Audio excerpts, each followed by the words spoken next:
Most people think scarcity destroys wealth. It doesn't. Scarcity reveals who never understood wealth in the first place, because when money becomes tight, when markets become unstable, when fear spreads through families, businesses, and entire nations, most people suddenly discover that what they called security was only comfort, wearing expensive clothes. And this is exactly where Solomon became different from everyone around him. While kingdoms collapsed under pressure, Solomon built systems that survived uncertainty. While others panicked, he positioned. While others consumed everything during seasons of abundance, he prepared for what nobody else wanted to imagine.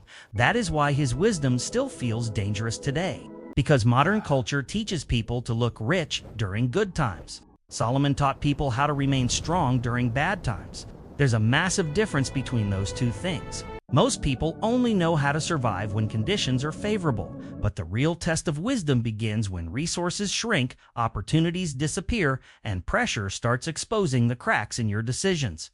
And what's fascinating is this: Solomon never treated scarcity like an interruption. He treated it like a filter, a moment that separates emotional people from disciplined people, consumers from builders, those controlled by fear, from those guided by wisdom. Over the next few minutes, you're going to discover the 7 hidden teachings that allowed Solomon to prosper even when conditions became unstable. Teachings about margin, circulation, debt, emotional control, preparation, and the silent habits that protect people long before crisis arrives. But before we go deeper, understand this carefully. If you don't first learn how Joseph prepared during years of abundance, you'll never fully understand why Solomon thought differently during seasons of scarcity. I made a complete teaching about Joseph's financial wisdom, and you should watch it right after this, because these principles connect far more deeply than most people realize. Solomon understood something that modern people almost never consider until life forces them to. Scarcity is rarely what destroys a person. Overcommitment does. Most financial collapse does not begin with lack. It begins with excess confidence during seasons of abundance.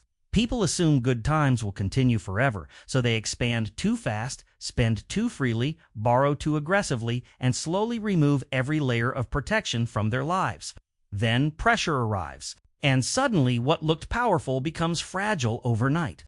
This is why Solomon constantly emphasized boundaries, not just prosperity. He knew wealth without structure eventually turns into vulnerability disguised as success. Ecclesiastes 11:2 says, "Give portions to 7, yes to 8. For you do not know what disaster may come upon the land." Most people read that like poetry. Solomon meant it like survival strategy. He was teaching distribution before disaster, margin before pressure, preparation before fear. Because once fear arrives, wisdom usually disappears. And that's the part modern culture hates. People are taught to admire maximum leverage, maximum consumption, maximum exposure. But Solomon believed strength came from preserved flexibility, the ability to move when others freeze, the ability to survive when others panic. That changes everything. A person with no margin becomes emotionally controlled by circumstances. One unexpected expense creates anxiety. One economic shift creates desperation.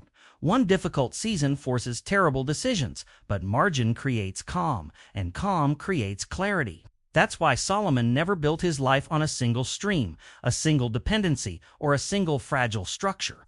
He understood that survival itself becomes an advantage during unstable times. And this connects directly to something Joseph mastered long before Solomon was born. Joseph didn't wait for famine to start preparing. He built reserves while Egypt was celebrating. While everyone else consumed abundance, Joseph quietly created margin beneath the surface. That mindset is the foundation of everything Solomon later taught about stability, wisdom, and long-term prosperity. I actually made an entire teaching breaking down Joseph's saving strategy and the hidden reason disciplined people survive crises differently. And honestly, if you don't understand Joseph first, many of Solomon's decisions will seem almost too conservative until scarcity finally arrives. The greatest mistake people make during scarcity is believing the danger is external: the economy, inflation, the market, other people. But Solomon saw something far more dangerous than all of those combined: panic. Because panic changes how people think, and once thinking becomes emotional, destruction accelerates faster than scarcity itself ever could. This is why two people can enter the exact same crisis and leave with completely different outcomes. One collapses under pressure. The other becomes stronger because of it. The difference is rarely resources at the beginning. It is emotional control. Proverbs 21:5 says, "The plans of the diligent lead surely to abundance, but everyone who is hasty comes only to poverty." Notice that word carefully. Hasty. Scarcity creates haste. Fear creates haste. Pressure creates haste, and haste destroys judgment. People begin selling long-term assets to solve short-term emotions.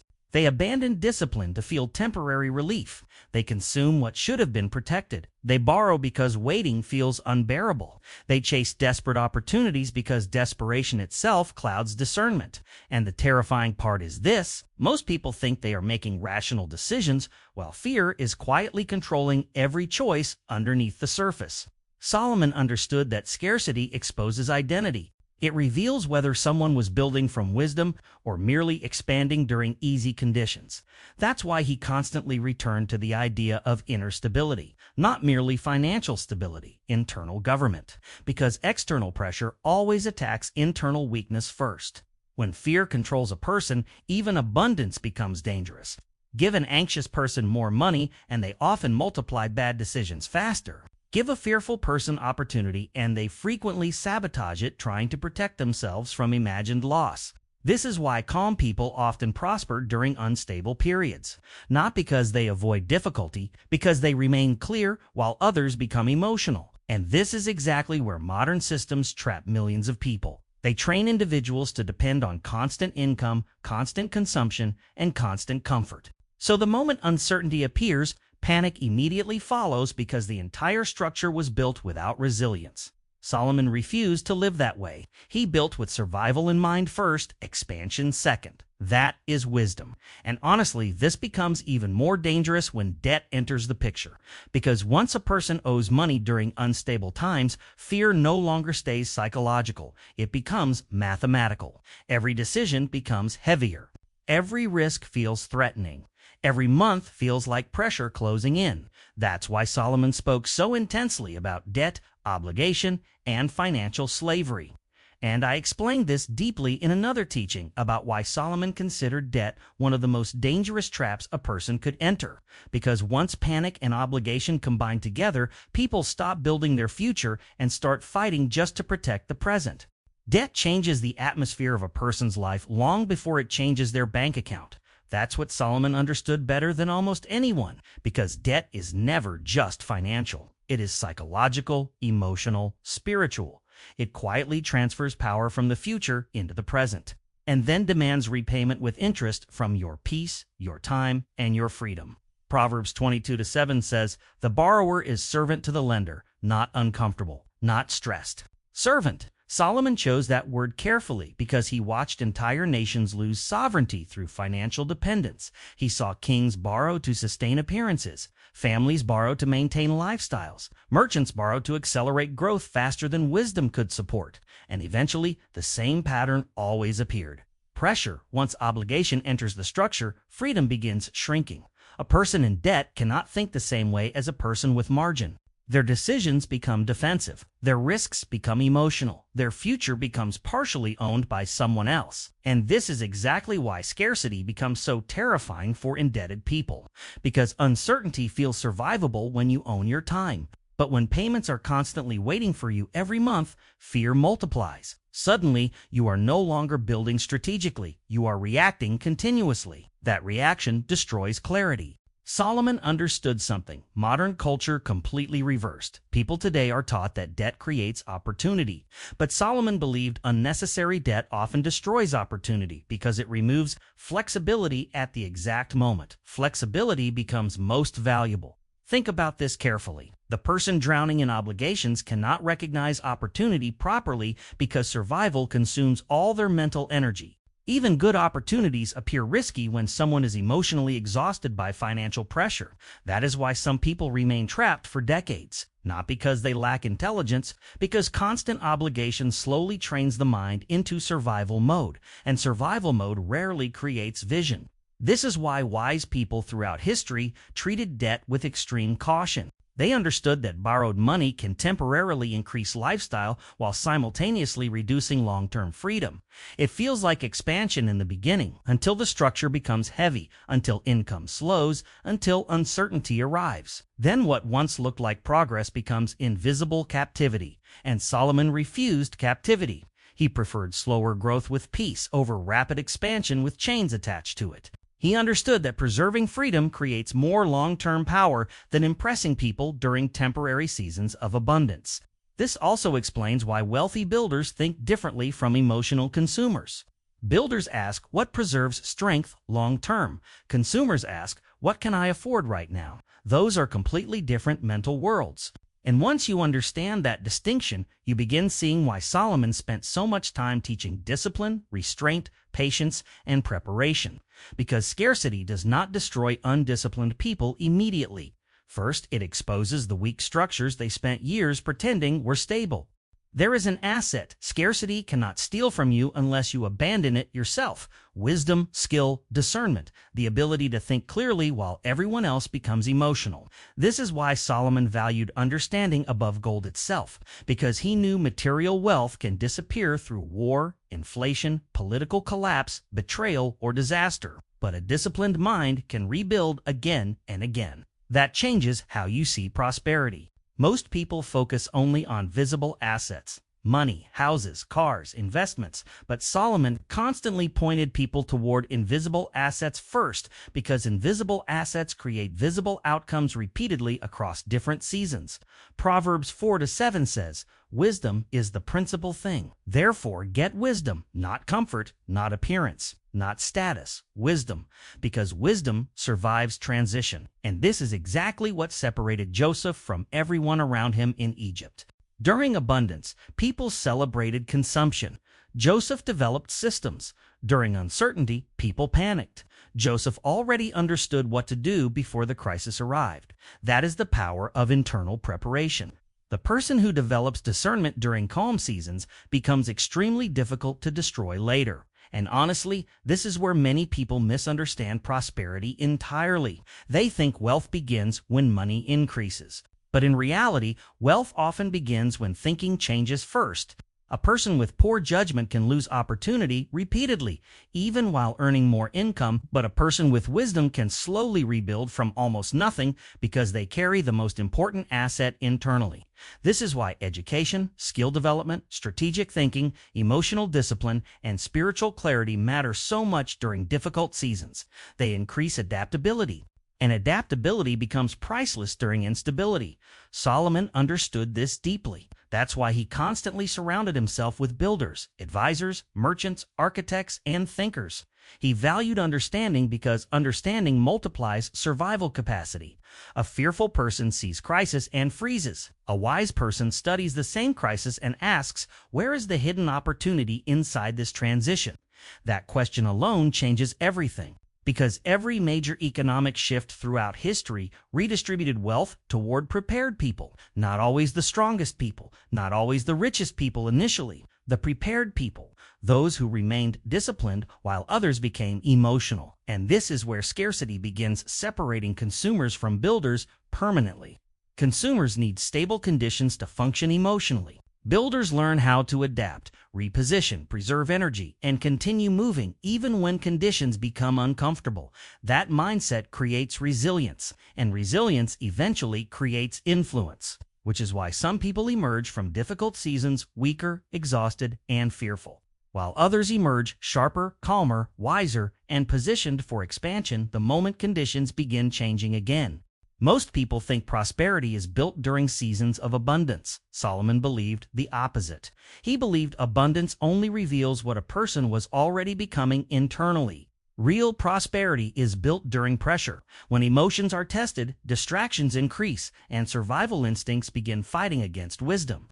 That is why difficult seasons often become transfer seasons, not because suffering itself creates wealth, but because instability exposes who prepared and who merely consumed.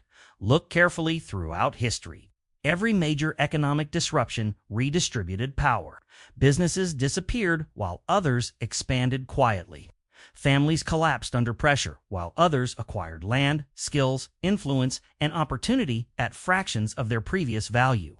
The difference was rarely luck. It was preparation, meeting, timing. This is why Solomon constantly emphasized liquidity, patience, and positioning. He understood that opportunities appear most clearly during periods when emotional people are too afraid to act. Fear blinds vision. Wisdom sharpens it. Ecclesiastes 11:1 says, "Cast your bread upon the waters, for after many days you will find it again." That is not reckless optimism. It is long-term thinking. Solomon understood that disciplined people plant while impatient people consume, and eventually the seasons reverse. Those who protected seeds during difficult times become the ones holding provision later. This is also why scarcity terrifies people who built their identity around comfort. Once conditions become unstable, they lose emotional stability because their confidence depended entirely on external conditions remaining predictable. But builders operate differently. They expect cycles. They prepare emotionally before pressure arrives. They understand that uncertainty is part of life, not an interruption to life. And that mindset creates extraordinary calm. A calm person can recognize opportunities invisible to emotional people. While others freeze, they observe. While others panic sell, they evaluate. While others focus only on immediate relief, they quietly position themselves for the next season. That is exactly what Joseph did in Egypt, and it is exactly what Solomon later mastered at an entirely different scale. In fact, there's a deeper connection between Abraham, Joseph, and Solomon that most people completely miss. All three understood that prosperity begins with stewardship before multiplication. I actually broke this down in another teaching inside our The Patriarch's Mentorship series, because without understanding that progression, people often try to pursue abundance without first building the structure capable of sustaining it, and that always leads to collapse, eventually, because prosperity without discipline becomes destruction wearing expensive clothes. The final secret Solomon understood was this: scarcity does not control everyone equally. The same storm that destroys one person becomes the turning point for another. The same economic pressure that forces some people into desperation pushes others into clarity, discipline, and expansion. And the reason is deeper than money. It is identity. Most people spend their entire lives reacting to conditions instead of governing themselves through conditions. Their emotions rise and fall with the market. Their peace depends on income. Their confidence depends on external stability. Solomon rejected that way of living completely. He believed true prosperity begins when a person stops allowing temporary circumstances to control permanent decisions. That is why his teachings feel almost uncomfortable today, because modern culture trains people to seek comfort first and wisdom second. Solomon reversed the order entirely. Wisdom first, structure first, discipline first, then expansion. And this changes how you behave during difficult seasons. When a person lacks internal government, scarcity creates chaos. But when someone develops restraint, patience, emotional stability, and strategic thinking, difficult seasons begin revealing opportunities instead of only threats. That is why some people emerge from hardship transformed, while others emerge traumatized. Pressure magnifies whatever already exists internally. A fearful person becomes more fearful. An impulsive person becomes more impulsive. But a disciplined person becomes even more focused. Solomon understood that wealth without internal stability is dangerous because external success amplifies internal weakness. Give an undisciplined person abundance, and eventually abundance itself becomes the mechanism of collapse. This is why Proverbs constantly returns to self-control, restraint, diligence, patience, and wise stewardship. Solomon was not merely teaching finance, he was teaching government of the soul, because eventually every external battle becomes internal first. Can you remain calm while others panic? Can you preserve discipline while others consume emotionally? Can you continue building quietly while the world becomes unstable around you? That is the real test. And honestly, this is why generational wealth is so rare. Most people inherit money without inheriting structure. They inherit resources without inheriting restraint. And eventually, emotion destroys what wisdom originally built. But Solomon's principles were never designed only to create wealth. They were designed to preserve freedom. Freedom from fear, freedom from panic, freedom from dependency, freedom from emotional slavery to circumstances. And once a person reaches that level internally, scarcity loses much of its power over them, because they no longer depend entirely on external stability to maintain internal peace. That is the hidden strength behind Solomon's wisdom, not merely the ability to accumulate wealth, but the ability to remain unshaken while others lose themselves chasing security in a world that constantly changes. Most people spend their lives trying to escape scarcity without ever understanding why scarcity keeps returning in different forms, different jobs, different cities, different incomes, same anxiety, because the real issue was never only financial. It was the absence of structure, vision, and internal discipline. That is why Solomon's teachings were never just about becoming rich. They were about becoming stable enough internally that external instability no longer controls your entire life. And honestly, this is where almost everyone misunderstands biblical prosperity. They think prosperity means constant abundance, constant comfort, constant expansion.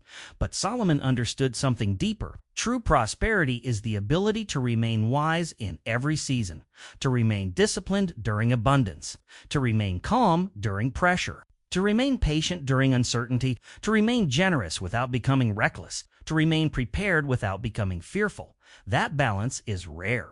And it's exactly why so many people earn money yet never experience peace. They build income without building wisdom. They increase lifestyle without increasing stability. They pursue adherence while neglecting foundation. Eventually, the pressure exposes everything. But Solomon believed a person who develops wisdom slowly becomes unshakable because their life is no longer built entirely on fragile external conditions. And this is only one part of the larger pattern hidden throughout Scripture. Because when you study Abraham, Joseph, Solomon, and even the principles Jesus taught about stewardship, you begin noticing the same invisible thread repeated again and again: preparation before increase, discipline before multiplication, structure before expansion. That's exactly why I created the Patriarchs Mentorship Series, not as isolated teachings, but as connected principles that build on each other step by step. Because understanding Solomon without first understanding Joseph's preparation or Abraham's mindset of stewardship leaves massive gaps in the picture. And the next teaching in this series goes even deeper into that connection, especially the hidden principle that allowed biblical builders to create wealth without becoming controlled by fear, debt, or dependence. So don't stop here, because this lesson was never meant to stand alone. Solomon's wisdom was never really about money. Money was only the mirror. The real lesson was mastery over fear, impatience, dependence, and emotional instability, because a person who cannot govern themselves during scarcity will eventually lose what abundance places in their hands. That is why wisdom mattered more to Solomon than gold itself. Gold could disappear, wisdom could rebuild. And maybe that's the reason you were meant to hear this today. Not simply to improve your finances, but to recognize that the habits you build during difficult seasons may shape the direction of your entire future. Because scarcity has a way of revealing who is merely surviving and who is quietly becoming stronger. So build slowly, think clearly, protect margin, avoid emotional decisions, preserve freedom, and never allow temporary pressure to force permanent mistakes. If this teaching opened your eyes, don't stop here. This is only one part of a much deeper system of biblical wisdom connected through Abraham, Joseph, Solomon, and the principles of stewardship hidden throughout Scripture. I prepared the complete series inside the playlist, The Patriarchs Mentorship, and the next video is essential because it explains the hidden mindset that allowed biblical builders to create stability long before wealth ever appeared externally. Click the playlist appearing on your screen now and continue immediately while this message is still fresh in your mind, because the next principle may completely change how you see prosperity, preparation, and the future you're building from this moment forward.